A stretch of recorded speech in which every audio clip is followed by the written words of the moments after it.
एक तरफ 2024 का चुनाव फुल फॉर्म में चल रहा है, सभी पार्टियां धुआंधार प्रचार कर रही हैं, एक दूसरे के ऊपर आरोप प्रत्यारोप का सिलसिला जारी है। वहीं पर लाखों केंद्र सरकार के कर्मचारी और पूरे भारतवर्ष के राज्यों के करोड़ों कर्मचारियों की टेंशन बढ़ने लग रही है कि भाई चुनाव तो हो रहा है और बड़ी बड़ी पार्टियां, बड़ी बड़ी क्षेत्रीय दल सभी चुनाव में हिस्सा ले रहे हैं, तो सरकारी कर्मचारियों के लिए उनके घोषणा पत्र में क्या है? तो ताज्जुब होगा, पहली बार ऐसा हुआ है कि जो बड़ी नेशनल पार्टियां हैं उन्होंने अपने मैनिफेस्टो में केंद्रीय कर्मचारियों के लिए कोई भी जगह नहीं रखी। और ये वो केंद्रीय कर्मचारी या राज्य सरकार के कर्मचारी है जिनके ऊपर लोकतंत्र की सबसे बड़ी जिम्मेवारी है, क्योंकि लोकतंत्र के अंदर जो चुनाव प्रक्रिया होती है वो कौन करवाते हैं? ये सरकारी कर्मचारी ही करवाते हैं।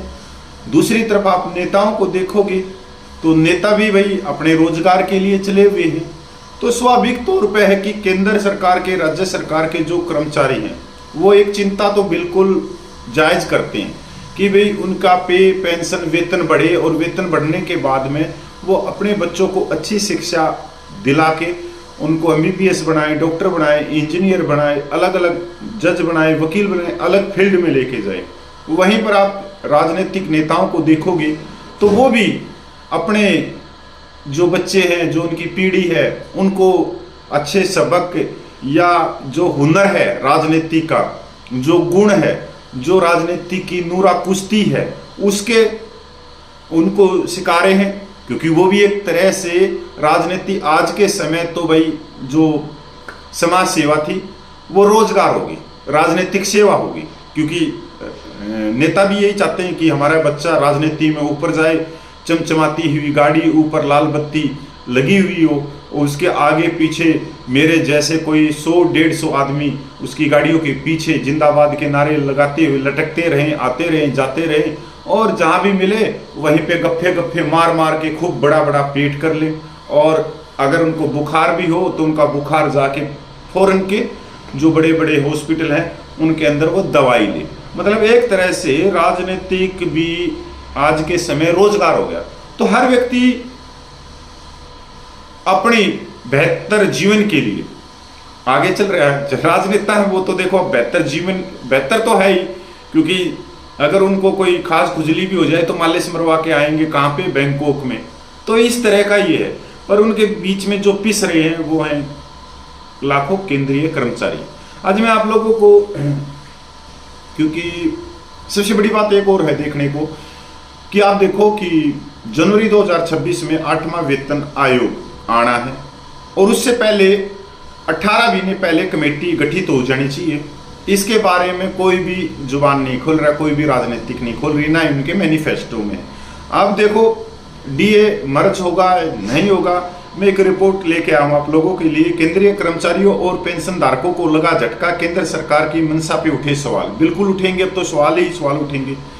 मार्च के महीने का महंगाई भत्ता AICPIN का डेटा 30 अप्रैल 2024 को रिलीज होना था, लेकिन अभी तक इसे रिलीज नहीं किया गया है।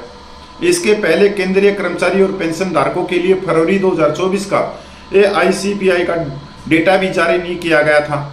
वो भी डाटा अभी तक फरवरी का महंगाई भत्ते का कोई डाटा वहाँ से नहीं जारी किया गया है, केंद्र की जो भी एजेंसी उनके द्वारा। केंद्रीय कर्मचारी और पेंशन धारकों को बड़ा झटका लगा है। महंगाई भत्ते, डियरनेस अलाउंस से जुड़े आंकड़े जारी नहीं किए गए। ये लगातार दूसरा महीना जब केंद्रीय कर्मचारियों और पेंशन धारकों का महंगाई भत्ते का आंकड़ा जारी नहीं किया गया। मार्च AICPI इंडेक्स डेटा 30 अप्रैल की शाम को जारी होना था, लेकिन केंद्र सरकार के अंतर्गत आने वाले लेबर ब्यूरो की तरफ से इसे जारी नहीं किया गया। इसके पहले फरवरी का भी AICPI का इंडेक्स जारी नहीं किया गया। बहुत सारे बुद्धिजीवी हैं, एक्सपर्ट हैं, उनकी भी राय आ रही है और लगातार जो केंद्र सरकार के कर्मचारी हैं वो दबाव भी बना रहे हैं, लगातार चिट्ठियां लिख रही हैं केंद्र सरकार को। आप और हम नहीं लिख रहे, इसका मतलब ये नहीं है कि आप और हम ही केंद्र सरकार के हैं। बहुत बड़े बड़े डिपार्टमेंट हैं, उनके रिटायरमेंट कर्मचारी हैं, वो खूब बड़े बड़े लेटर हैंडों पे वो सरकार को लेटर लिख रही है। कर्मचारी और पेंशन भोगी हुए चिंतित। आपको बता दें कि अभी तक सिर्फ जनवरी 2024 का महंगाई भत्ते का आंकड़ा जारी नहीं किया गया है, जिसे 28 फरवरी को रिलीज किया गया था। उसके बाद से महंगाई भत्ते डी हाइक से जुड़ा ये आंकड़ा अभी तक जारी नहीं किया। इसे लेकर कर्मचारियों और पेंशन धारकों में कई तरह के संशय शुरू हो गए हैं। क्यों जारी नहीं हो रहा महंगाई भत्ते का आंकड़ा? मार्च के महीने का AICPI डेटा 30 अप्रैल 2024 को जारी होना था, लेकिन अभी से जारी नहीं किया गया। 2024 का डेटा जारी नहीं हुआ। सूत्रों के अनुसार बताया जा रहा है कि फरवरी का AICPI डेटा अभी तक लेबर ब्यूरो के पास नहीं आया, इस वजह से इसमें देरी हो रही है, लेकिन मामला कुछ और लग रहा है। आपको बता दें कि AICPI का डेटा हर महीने के लास्ट में आ जाता है। महंगाई भत्ता होगा बंद। AICPI के आंकड़े लगातार दूसरे महीने जारी न होने के कारण तरह तरह के कयास लगाए जा रहे हैं। कुछ कर्मचारियों का मानना है कि सरकार महंगाई भत्तों को बंद करने वाली है, वहीं पे कुछ कर्मचारी और पेंशन धारकों का मानना है कि जुलाई से महंगाई भत्ता बेसिक पे मर्ज होने वाली है, इसलिए आंकड़ा जारी नहीं किए जा रहे। वहीं पे कुछ कर्मचारी और पेंशन भोगी तो अलग तरह की दुविधा में उनका मानना है कि HR संहिता लगी हुई है। पर मैं आपको ये क्लियर कर देता हूं कि मर्ज नहीं होगा।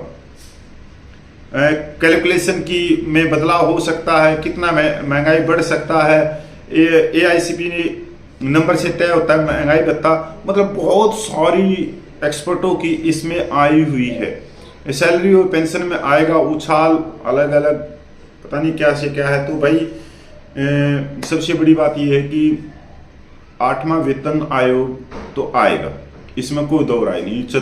कोई और सरकार कोई और कमेटी गठित करे या 8वां वेतन की जगह कुछ और फार्मूला लेके आ जाए, नाम चेंज कर दे।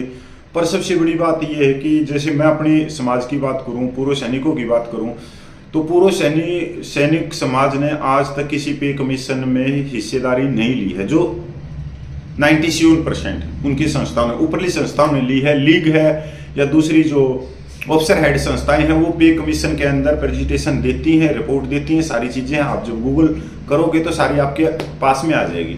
अब आप लोगों के अंदर एक चीज तो ये होनी चाहिए कि अब की बार जो भी पे कमीशन की बैठे गठित हो, जो कमेटी हो, उसमें आप अपनी तरफ से भी प्रेजेंटेशन देने का प्रयास करें, सरकार को समझाने की कोशिश करें, क्योंकि हम अपने जो गांव देहात में जो पूर्व सैनिक रहते हैं वो बहुत ही छोटे रैंक के हैं और बहुत ही कम उनकी पेंशन है, और उनकी जो उनके साथ में या उनको जो न्याय नहीं मिलता, जो असमानता है या जो पेंशन में इतना बड़ा भेदभाव है, तो उसको हम ही रखेंगे, क्योंकि हम उस तकलीफ से गुजर रहे हैं और हमारी जो दुख या दर्द है वो कोई दूसरा व्यक्ति ना बताए। ये सबसे बढ़िया रहेगा और इसी प्रयास से आप लोगों को कुछ न्याय मिल सकता है। इसके अलावा तो मेरे को तो कहीं किसी दिशा से लग नहीं रहा कि